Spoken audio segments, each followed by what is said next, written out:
Under the canopy of the Bodhi tree, Buddha sat calmly, surrounded by disciples, silence enveloping the serene monastery grounds. Among the gathered, Ananda approached Buddha, his expression reflective, seeking insight into the heart's tendency to avoid difficulties. "Blessed One," Ananda began, "why do I continually run from challenges instead of confronting them with courage?" Buddha turned his gaze toward Ananda, his eyes gentle yet profoundly discerning, his presence radiating wisdom and calm assurance. "Ananda," Buddha spoke softly, his voice as steady as the flowing river nearby, "what you flee remains within your heart. The problems we attempt to evade," Buddha continued, his tone measured, "become shadows cast by the fears we refuse to face." Ananda nodded, his heart heavy, but he remained attentive, curious to grasp the profound wisdom Buddha was revealing.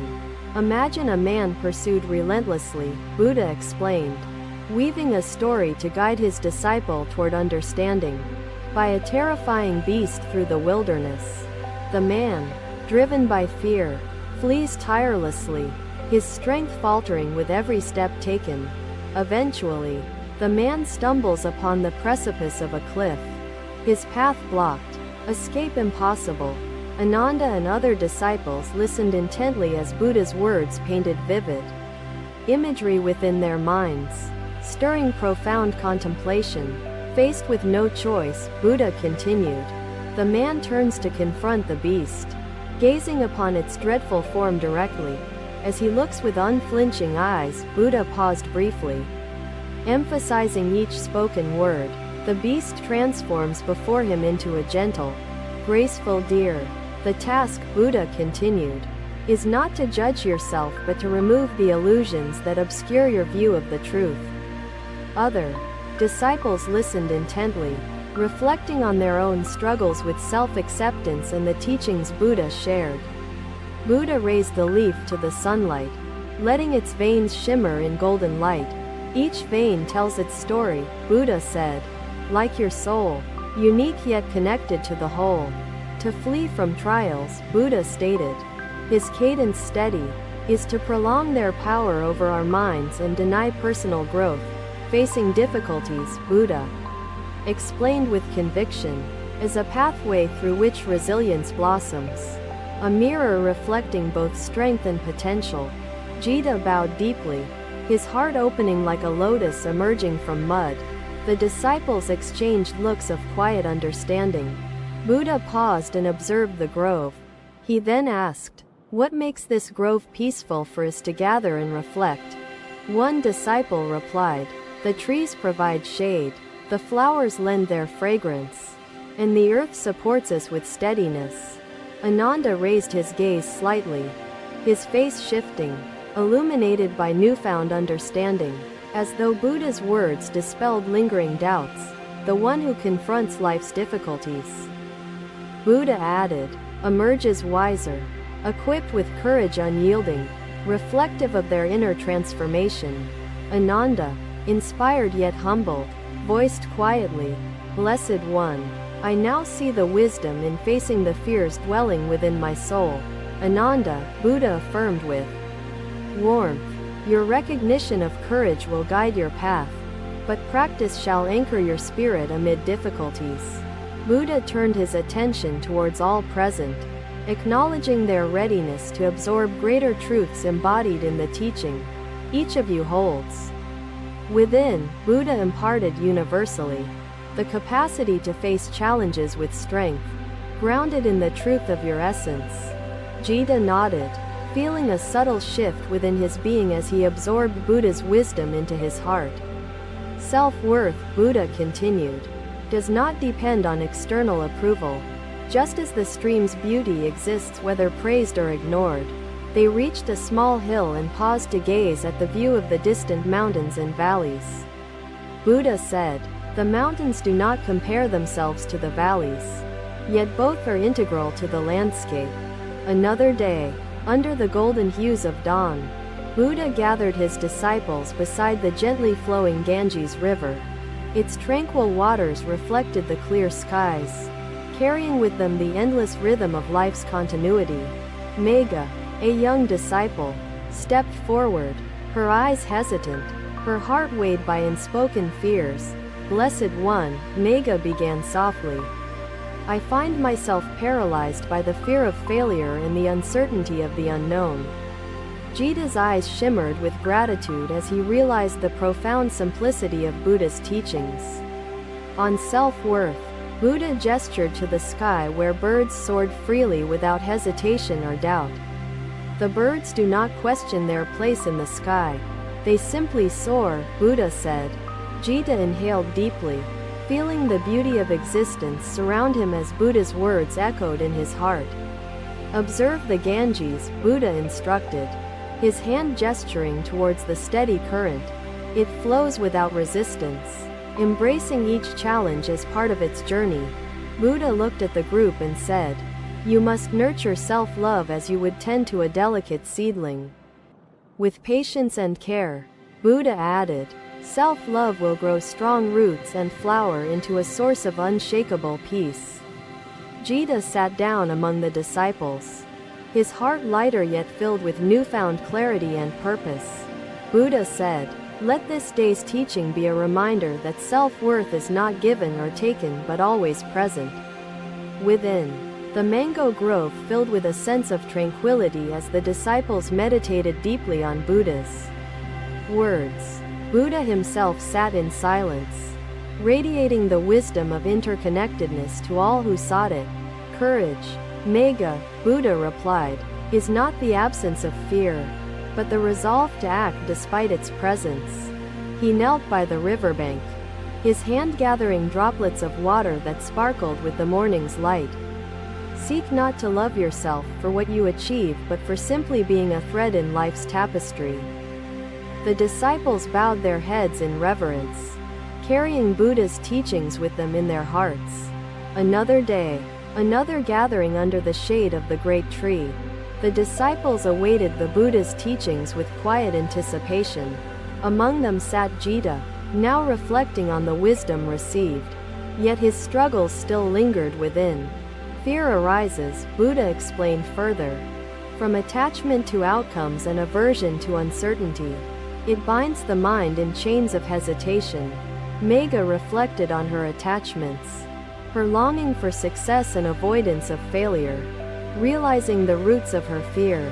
Standing near the pond, Buddha said, "Each of you shall describe what you see when gazing into the water's reflection." One disciple knelt by the pond and remarked, "I see strength in my features, though some imperfections are visible within the rippling water." "Blessed One," she spoke, her voice steadier now, "I see that courage is a journey, not a destination." Buddha nodded, his approval evident in the warmth of his expression, his teachings resonating within his disciples' awakening. "The lotus," Buddha said, pointing towards the delicate blooms rising above the river's surface, "emerges untainted from the muddy depths." The disciples turned their attention to the lotus flowers, their beauty a testament to resilience and purity amidst adverse conditions. "Life's challenges," Buddha explained, "are like the mud. They nourish growth, even as they seem to hinder it."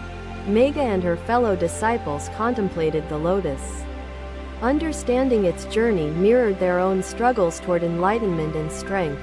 "The one who faces challenges," Buddha concluded, "is like the lotus, rising above difficulties while remaining rooted in truth and wisdom."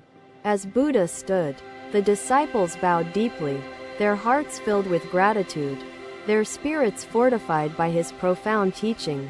The Ganges continued its course, the disciples' reflections flowing with its steady rhythm. Their understanding deepened. Megha felt a quiet transformation within her, a newfound resolve to face her fears with the courage Buddha described. Jita felt a pang of realization as he gazed at the lotus, understanding its silent lesson in accepting its existence. Buddha continued, "To practice self-compassion is to allow yourself to grow without judgment, embracing your nature as it unfolds." The water shimmered under moonlight, and the fragrance of blooming lotuses filled the air with quiet serenity. Ananda, contemplative yet calm, stepped forward to speak with Buddha about life's unyielding challenges. Blessed One, Ananda began thoughtfully, I often wonder how to rise above difficulties without letting them burden my spirit. Buddha gazed at Ananda with compassion, his eyes reflecting wisdom as deep as the lotus roots hidden beneath the pond's surface. Buddha nodded and said, the water holds all reflections without attachment, just as you must hold your thoughts with gentle awareness. Buddha's gaze softened as he added, compassion is not indulgence, but truth, seeing yourself clearly, as you are, without fear or shame. Behold the lotus, Buddha instructed, pointing to a flower emerging pristine from the murky water, its petals glowing brightly. The lotus begins its journey in darkness, Buddha continued, and ascends, guided by resilience, toward the light above. Buddha stood silently, watching the sun cast its golden hues across the grove, a reminder of life's transient beauty. He spoke again, like the light on water. Each moment passes without clinging, yet remains beautiful for simply existing as it is. The lotus, Buddha explained, is not tainted by the mud. It uses the mud to strengthen its growth toward clarity and purity. The disciples listened intently, the simplicity and depth of Buddha's words resonating deeply within their hearts. Inspiring reflection, the grove filled with stillness as the disciples meditated upon the teachings. United in their journey toward self-acceptance, Buddha's presence emanated tranquility, inspiring the disciples to reflect deeply on their own practice of compassion and understanding. Resilience, Buddha added, is the ability to remain steadfast in purpose, rising above adversity while rooted in truth and wisdom. He gestured towards the pond, its surface calm despite the subtle movements within its depths. Observe the lotus pond, Buddha continued. It reflects the stars above, untouched by the disturbances below its surface.